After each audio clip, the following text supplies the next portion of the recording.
Sonja Diaz is a practicing civil rights attorney and founding director of the UCLA Latino Policy and Politics Institute. Sonja, thanks for joining us this evening.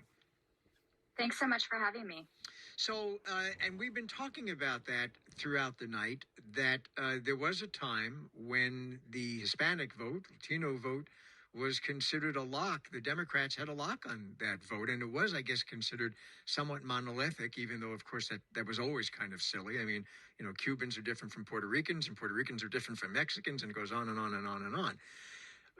So why is it that Republicans, in some cases anyway, seem to be appealing to, in increasing numbers, the Latino vote? Well, the Republican Party has really adapted to the need to integrate, and they're seeing some of the inroads that are possible with a little bit of investment in places outside of Florida. So we see this in the Rio Grande Valley in Texas. We're also seeing this in Santa Clarita, in California, in Orange County, and other pockets.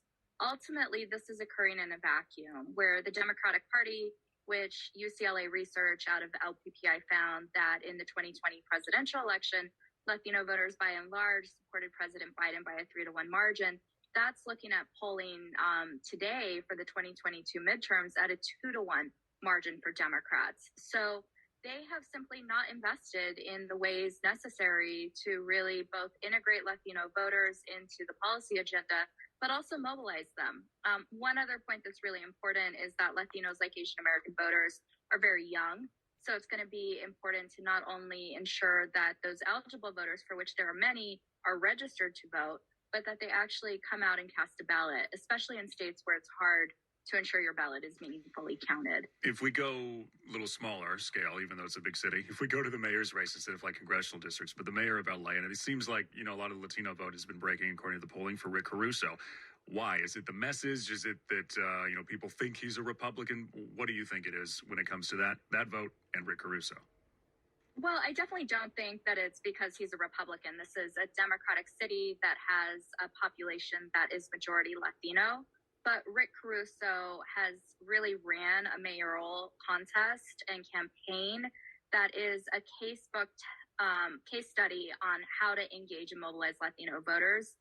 In the primary, he put about $33 million of his own money and really focused on big ad buys on TV, including Spanish language media, but also digital, and had some important surrogates. Now he's transitioned to paying field workers $35 an hour, being a really strong footprint and having a really strong footprint in Boyle Heights in the east side of the city. And then similarly, understanding the calculus of what it takes to win this contest without a Latino candidate, top of ticket, necessitates Latino voters.